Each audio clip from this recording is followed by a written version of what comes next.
कोल्हापुरातील white army गेली 25 वर्ष निसर्गनिर्मित आपत्तींमध्ये मदतीसाठी धावून जात प्रशासनाच्या खांद्याला खांदा लावून काम करत असते. व्हाईट आर्मीच्या वतीनं सैन्य भरतीसाठी येणाऱ्या तरुणांसाठी मोफत अन्नछत्र उपक्रम राबवला जातो. गेली 17 वर्ष हा उपक्रम सुरू आहे. सातारा इथल्या सैन्य भरतीवेळी 15 नोव्हेंबर ते 2 डिसेंबर या कालावधीत सुद्धा हा उपक्रम राबवण्यात आला. आर्मी रिक्रुटमेंट ऑफिसचे प्रमुख मेजर जनरल SP विश्वेश्वरय्या यांनी सातारा इथल्या अन्नछत्राची माहिती घेत व्हाईट आर्मीच्या या उपक्रमाचं कौतुक केलं.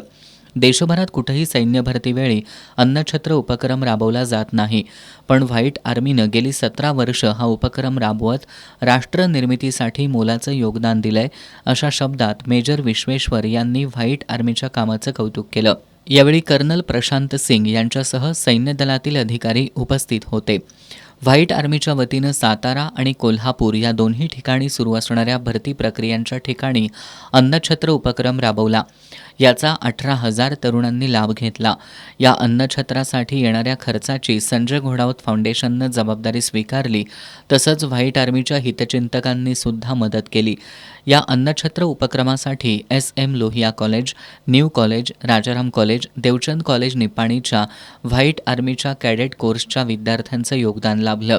109 बटालियन कोल्हापूरचे कमांडिंग ऑफिसर BK कल्लोली, सुभेदार मेजर लखविंदर सिंग यांच्यासह सैन्य दलातील अधिकाऱ्यांचं अन्नछत्र उपक्रमासाठी सहकार्य लाभलं. या भरती प्रक्रियेमध्ये व्हाईट आर्मीचे अध्यक्ष अशोक रोकडे यांच्या मार्गदर्शनाखाली अन्नछत्र उपक्रम यशस्वी करण्यासाठी अशोक डोनर, निरंजन जाधव, कस्तुरी रोकडे, विनायक भाट, शैलेश रावण, सतीश अंबी, कृष्णात कवडे, कार्तिक नायक, डॉक्टर शर्वरी रोकडे यांच्यासह अन्य व्हाईट आर्मी कॅडेट्सनी परिश्रम घेतले.